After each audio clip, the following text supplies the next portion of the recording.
பெருமாள் மணி அமைதியாக இருக்கிறார், 2 மீடியம்ல இருக்கிறவர். ஆனால் எந்த இடத்துல அமைதியாக இருக்கணும்னு பெருமாள் மணிக்கு நல்லா தெரியும்.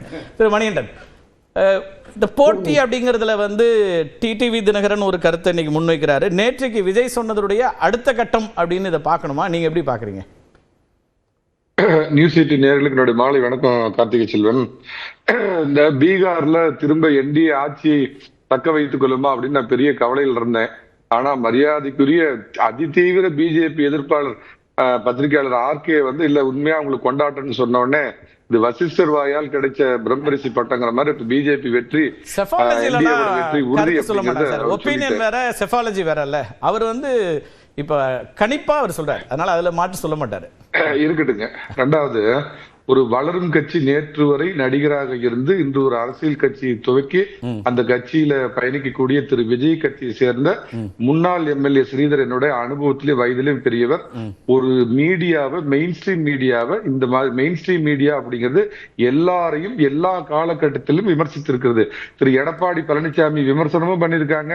அவர் விவசாயியா போய் ஏரோட்டினப்ப அதை படம் முடிச்சும் போட்டிருக்கிறாங்க. அப்படிங்கறத புரிஞ்சுக்கிட்டு இந்த மாதிரி ஃப்ரஸ்ட்ரேட்டட் ஆகாம இந்த மாதிரி மீடியாவை வந்து அவங்க கொடுக்குற இடத்துலயே வந்து உட்காந்துட்டு விமர்சனம் பண்றது ஒரு வளரக்கூடிய கட்சிக்கு அழகல்ல அப்படின்னு ஒரு அவருக்கு ஒரு நல்லுரை அட்வைஸ் சொல்லக்கூடாது. ஒரு நல்லுரை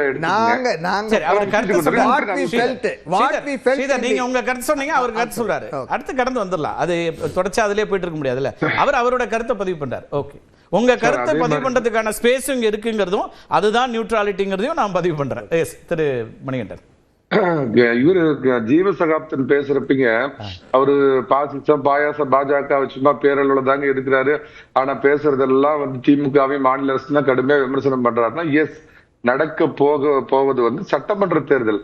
கடந்த பாராளுமன்ற தேர்தலில் ஒரு கூட்டணி அமையாம திரு எடப்பாடி பழனிசாமி அவர்கள் திமுகவையும் மாநில அரசுகளுடைய குறைகளை மட்டுமே சுட்டிக்காட்டு பிரச்சாரம் பண்ணது எப்படி எடுபடலையோ, பாராளுமன்ற தேர்தலில் நீங்க சட்டமன்ற பிரச்சனை பேசுறது எப்படி எடுபடலையோ, இப்ப சட்டமன்ற தேர்தல் அப்படிங்கிறப்ப இந்த ஆட்சியினுடைய குறைய, இந்த ஆட்சியில செய்ய முடியாத விஷயங்களை தான் அவர் குறிப்பிட்டு சொல்லுவார் அப்படிங்கறது அவர் புரிஞ்சுக்கணுங்க.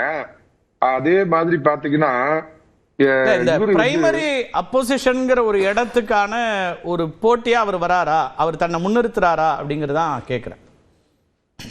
இல்ல சார், அதாவது போட்டி வந்து எனக்கு எங்களுக்கும் திமுகவுக்கும் தான் சொல்றத எப்படி புரிஞ்சுக்கிறீங்க சார்? இப்ப மரியாதைக்குரிய முதலமைச்சர் ஸ்டாலின் கடந்த 2021 சட்டமன்ற தேர்தலாகட்டும், போன பாராளுமன்ற தேர்தலாகட்டும், 2வது இடத்துல இருக்கிற அதிமுகவை ஒமிட் பண்ணிட்டு போட்டியே எங்களுக்கும் பிஜேபிக்கு தான் அப்படின்னு எப்படி ஒரு நெரேட்டிவ் செட் பண்ணாரோ, அதாவது கிரிக்கெட் டீம்ல பாத்தீங்கன்னா ஆஸ்திரேலியா, இந்தியா இந்த மாதிரி பலமான டீம் இருக்கும்.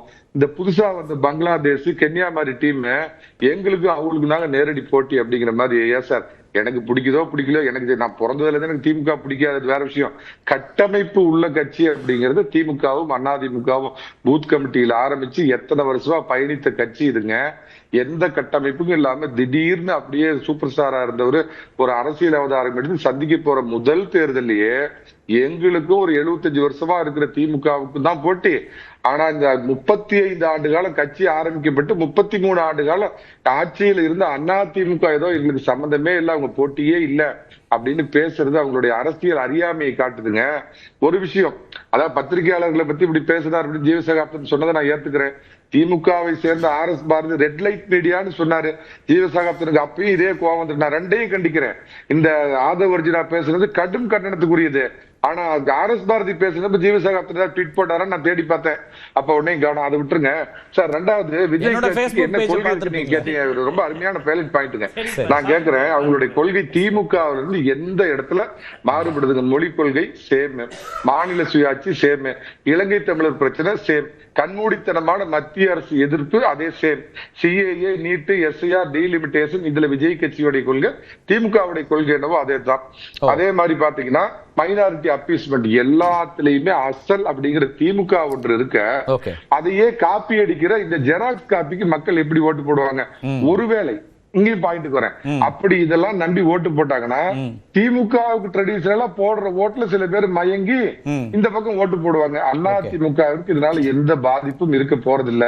தினகரன் வந்துங்க, நான் ஒரு ரொம்ப நாகரிகமான என்ன சொல்லதிகாரனால வார்த்தையை பயன்படுத்துறேன், ஒரு சாதாரண வீடியோ கடை நடத்தி கொண்டிருந்த குடும்பம் அம்மா அவர்களால் வளம் பெற்று வாழ்வு பெற்று இத்தனை முறை பின்னாடி இருந்து இயக்கி எத்தனையோ பேர் அதிமுகவுல காலி பண்ணி இத்தனை உச்சபட்ச பதவியை அடைந்த அந்த குடும்பத்தை சேர்ந்த தினகரன் வாய் தவறி கூட ஒரு சாதாரண தொடங்கி இருக்கும் சார் ரொம்ப எளிதா தான் இருந்திருக்கும்ன்றேன். அப்படி இல்ல சார், அதே மாதிரி சாதாரண ஒரு இவர் சொல்ற விமர்சனமும் சரிதான், வளர்ச்சியிலும் பங்கு இருக்கு சார். சாதாரண தேநீர் கடை நடத்திட்டு இருந்த பன்னீர்செல்வம் அம்மாவால் தான் வளம் பெற்றார். புரட்சி தலைவருடைய மனைவியாக இருந்தும் கருணாநிதியை போய் சந்திச்சார். அப்படிங்கறனால நீங்கள் எங்கள் தலைவி இல்லைன்னு அன்னைக்கு ஜானகி ராமச்சந்திரனை ஓரம் கட்டிட்டு அம்மாவை தலைவியா தேர்ந்தெடுத்தாங்களா, அந்த மாதிரி பன்னீர்செல்வம் முதலமைச்சரை போய் பாராட்டி பேசுறார். போற போக்க பார்த்தா திமுக தான் திரும்ப ஆட்சி அமைக்கணும்னு சொல்றார். தினகரன் உச்சபட்சமா இன்னைக்கு போய் போட்டியே அம்மா கட்டி காப்பாத்துற அதிமுகவுக்கும் திமுகவுக்கும் அல்ல, திமுகவிற்கும் தாவேக்காவுக்கும் அப்படின்னு சொன்னதை கேட்டு சமாதியில அம்மா புரண்டு படுத்திருப்பாங்க. நம்மளால் வாழ்வும் வளமும் பெற்ற அந்த குடும்பம் எவ்வளவு பெரிய துரோகத்தை பண்ணிருக்குது. அவரோட குற்றச்சாட்டு என்னவா இருக்குன்னா, அந்த இடத்திற்கு எடப்பாடி பழனிசாமி அவர்கள் அப்படி எடுத்துட்டு வந்துட்டாருன்னு ஒரு பொலிட்டிக்கல் விமர்சனத்தை அவர் வைக்கிறார் டிடிவி. அது சரியா, அது ஏற்கனமாங்கிறது வேற, அதை நீங்க முரண்படலாம். அது அவருடைய அதுதான் சொன்னார், ஆசைன்னு ஆர்கே சொல்றார். அது அவருடைய ஆசைன்னு ஆர்கே ஒரு பார்வை வைக்கிறார். அது மாதிரி உங்களுக்கு ஒரு பார்வை இருக்கலாம். அவர் என்ன சொல்றாருன்னா, இந்த இடத்திற்கு அதிமுக வந்து விட்டதா இப்ப வாக்கு சதவீத அடிப்படையில இல்ல நான் என்ன சொல்றேன்னா, இங்க உள்ள உதாரணம் சொன்னா கூட தகராறா போவோம். திரு நிதிஷ்குமார் கிட்ட ஆபீஸ் பாயா இருந்தவர் தான் லாலு பிரசாத் யாதவ். நீங்க ஆர்கே செக் பண்ணிக்கீங்க. லாலு எவ்வளவு பீகார்ல என்ன வார்த்தை சார் பேசுறீங்க? நான் சொல்றது முதல்ல யார் ஆபீஸ் பாயா இருந்தாங்க? தம்பி உங்களுக்கு தெரியுமா? ஆர்கே கேளுங்க. சாதாரண அவர்கிட்ட பணியாளரா இருந்தவர் லாலு பிரசாத் யாரு இவர்கிட்ட. ஆனா லாலு பிரசாத் அரசியல்ல என்னைக்கோ உச்சத்தை தொட்டார். இவரால 20 ஆண்டுக்கு முன்னாடி தான் சார் என்ன பேச விடுங்க சார், முழுவதுமா இதுதான் அரசியல். தம்பி வா தலைமை ஏற்கவா அப்படின்னு சொன்ன ஒரு புறந்தள்ளிட்டு எம்ஜிஆர் நட்பை பயன்படுத்தி அந்த இடத்துக்கு ஒருத்தர் வந்தாரு. அப்ப உள்ளூர் உதாரணத்துக்கு வரட்டுமா? கலைஞரை பிடிச்சிச்சு சார். எம்ஜிஆர் தான் எம்ஜிஆருக்கு பிடிச்சிருந்துச்சு. எப்படியாவது கலைஞர் எம்ஜிஆர் வாசப்பட்டாரு. அதுக்கு இப்ப நீங்க யாரை கூட சொல்றீங்க? ஜீவசகாப்தன் தம்பி வா தலைமை ஏற்கவான்னு சொன்ன நெடுஞ்செழியன் ஓரம் தள்ளிட்டு நட்பை பயன்படுத்தி எம்ஜிஆர்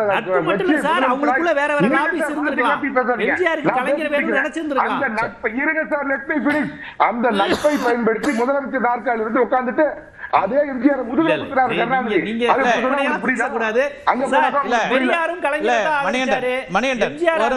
உங்களுக்கு கருத்து கேட்டுருவாரு. இல்ல ஜீவா என்ன சொல்ல வரீங்க? அதுல என்ன முரண்படுறீங்க? இல்ல அவர் எம்ஜிஆர் நட்பை பயன்படுத்திங்கிறார். நாவலரை இது பண்ணிட்டாங்க. அப்ப கலைஞர் எம்ஜிஆர் தவிர்த்து பிற எம்எல்ஏக்களுடைய ரோல் எதுவுமே இல்லையா கலைஞரை கொண்டு வந்ததுல? அந்த நேரத்தில் நாவலரா கலைஞரா நடந்தப்ப கலைஞர் எல்லாரும் தேர்ந்தெடுத்தாங்க. வெளியேறும் பெரியார் ஆதரிச்சாரு கலைஞரை. இதையே இவங்க இவ்வளவு தூரம் இது பண்றாங்க. 67 ஆதரிச்சாரா? 67 பெரியார் யாரு? பச்சை தமிழன் காமராஜுக்கு ஓட்டு போடுங்க. நீங்க மாறி மாறி சொல்றீங்க. அவர் 67 இன்சிடென்ட் வேற, 69 நீங்க தேர்தலை சொல்றீங்க. அவர் 69ல அண்ணா அவருடைய மறைவுக்கு பிறகான விஷயத்தை சொல்ல வந்தது. சார் அரசியல்ல துரோகம்ங்கிற ஒரு வார்த்தையே கிடையாது. லாலு பிரசாத் எங்க இருந்தார், அவரை வீழ்த்துறதுக்கு போராடினார் நிதிஷ்குமார். அந்த மாதிரி கருணாநிதி எம்ஜிஆர் வந்தார்.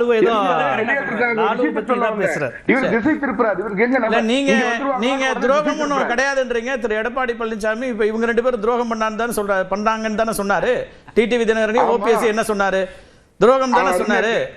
என்ன துரோகம்? அரசியல் நீங்க தான் சொல்றீங்க. நீங்க அப்புறம் கேட்டா அது முரண்றீங்க. சார் சொல்றத கேளுங்க சார். ஒரு நிமிஷம் சார். அறிவாலயத்துல போய் முள்புதர்ல ஒளிஞ்சிருந்து 3 முறை தமிழக முதலமைச்சர் ஸ்டாலினை பார்த்து நலம் விசாரிச்சேன், உடல்நலம் விசாரிச்சேன் அப்படின்னு பேசுறது, போன போக்குல திமுக தான் ஆட்சிக்கு வரும்னு சொல்றது, அரசு மேல எந்த தவறும் இல்லை. கரூர் சம்பவம் இல்ல. அவரு நீங்க ஓபிஎஸ் என்ன கான்டெக்ட்ல பேசினாரு அப்படிங்கறதெல்லாம் பேசுறதுக்கு அவங்க தரப்புல வரட்டும். நீங்க சொல்ற விமர்சனத்தை வச்சுக்கிறேன். இப்போ நான் என்ன கேட்கிறேன்னா, அதிமுக இப்ப ரேஸ் யார்கிட்ட இருக்கு அதை சொல்லுங்களேன். ரேஸ் இங்க யாருக்கு போட்டி அதை சொல்லுங்க. நீங்க 2026 ஏழரை இல்லாத 4.5 ஆண்டு நல்லாட்சி கொடுத்த பழனிசாமி வேண்டுமா, திராவிட மாடல் ஆட்சி கொடுத்த மு.க. ஸ்டாலின் வேண்டுமா? இது ரெண்டு தான் போட்டி வந்து இந்த ரெண்டு பேருக்குள்ள தாங்கிறீங்க. சரி, 100% ரெண்டு பேருக்கு தான். ரைட், பேசலாம். பெருமாள் மணி, உங்களுக்கான புள்ளியா தான் அதை எடுத்துட்டு வரேன். இப்போ போட்டி வந்து திமுக வெர்சஸ் அதிமுக கூட்டணியா, திமுக வெர்சஸ் தாவேகாவா, என்ன அடிப்படையில் இது நகருதுன்னு பாக்குறீங்க? ஒரு